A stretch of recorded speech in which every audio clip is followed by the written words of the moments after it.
What are we told always happens when interest rates go down? We are taught that housing prices will always go up. Is that the case? Is that true? We're going to dive into this in this video. Subscribe below if you enjoy this kind of real estate content. Let's get right into the video.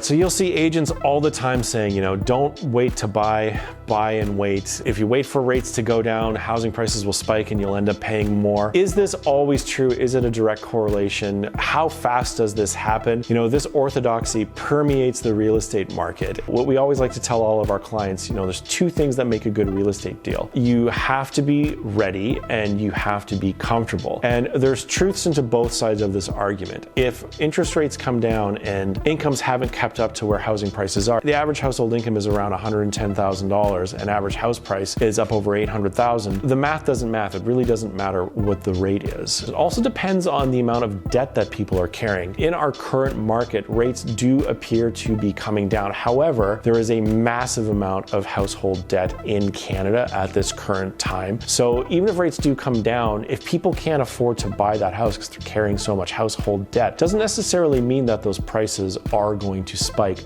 overnight. And it does take time for interest rate cuts to trickle into the market. The real thing that powers the market and housing prices is consumer confidence. Housing prices generally tend to rise when sellers feel like, I can get a good amount of money for my house here. I'm a motivated seller. I'm not testing the market with an outrageous price. I'm going to list it for a reasonable price. And there's a large pool of buyers who believe that in the short term, there will be an increase in housing prices. So people may be willing to pay a 5, a 10% premium to purchase a house if there is low inventory, if they can afford the monthly payment, and if they believe that that house is more likely to rise in the short term to cover the cost of that premium that they've paid for it. So that comes down to consumer confidence. Good employment, people are feeling optimistic about the future.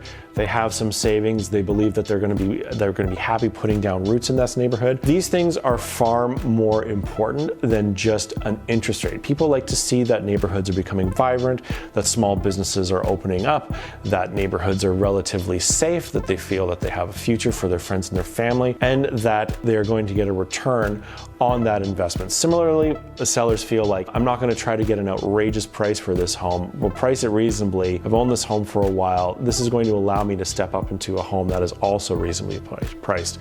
So we see this when things start moving around, and when people want to buy things that they actually want to live in. For a long time in Canada, the entry-level housing market has been geared towards the investor class. A lot of 300 square foot condos in the sky that no end user really wants to live in, and these are pitched as good long-term investments. We're seeing the consequences of that now. Things not closing, being unable to find renters, rents coming down, people not being able to cash flow or close on these properties. So if we burn out that lower level market, eventually that trickles up into the markets. If you don't have an entry into the market, you don't have an entry at all. Rather than fixating on interest rates and telling people, hey, you should get in before home prices spike, because nobody can predict that. Anybody saying that should be a billionaire real estate investor, and if they're not, well, maybe take that advice with a grain of salt. Obviously, if you feel as a consumer that with this rate and affordability, it looks like I could afford this monthly payment, what kind of house do I get for that? Is that a house that's worth me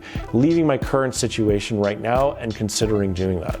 Typically, Canadians move every 7 years. We saw that number shorten during the heyday of 2021, but I suspect that number may increase as our economy tries to get rolling again and we try to get out of all of this debt. Rather than focusing on interest rates, it's important to look at all factors as well. Typically, what can move a real estate market as well as what's called the groundhog effect. If somebody sells a house quickly for a great price, people say, hey, can you believe guy down the street got that price? Neighbors start talking, people think, well, if I could get that for my house, I might consider a move. And the inverse of that is true. If people see for sale signs everywhere, nothing is moving, seller confidence generally goes down. And then buyers say, hey, you know what? I haven't seen that many houses for sale in that neighborhood for a long time. Why don't we hop in the car and go out and take a look at some of these homes. The prices seem to be a little lower right now. And eventually what happens is the market figures out what these houses are actually worth based on all those factors. Interest rates, affordability, debt, what people can carry, the quality of the neighborhoods. And people say, you know what, we feel that homes in this neighborhood are worth X. There's a whole bunch to choose from now.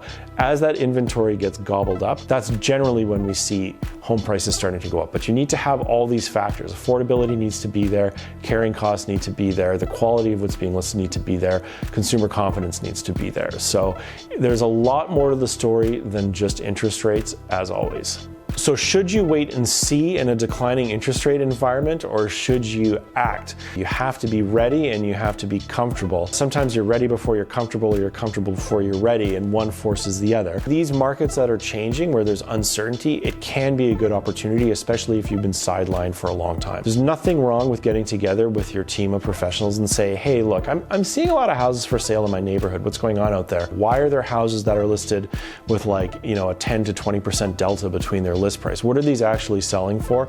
And get that information. Typically, fortune favors the bold. So if you feel like, I do think that with these rate cuts, with interest rates coming down, it's getting to a place where I'm comfortable. And I'm also seeing that prices are, selling in a price that I'm comfortable with. That can be a great signal for you to consider acting in a market where it's like, you know what, purchase price makes sense to me for what I'm getting. Interest rates I'm comfortable with. It seems like these aren't going to get raised 15 times in a row. All these factors combined say, okay, I'm willing to take a look at this market and perhaps maybe it's time for home ownership.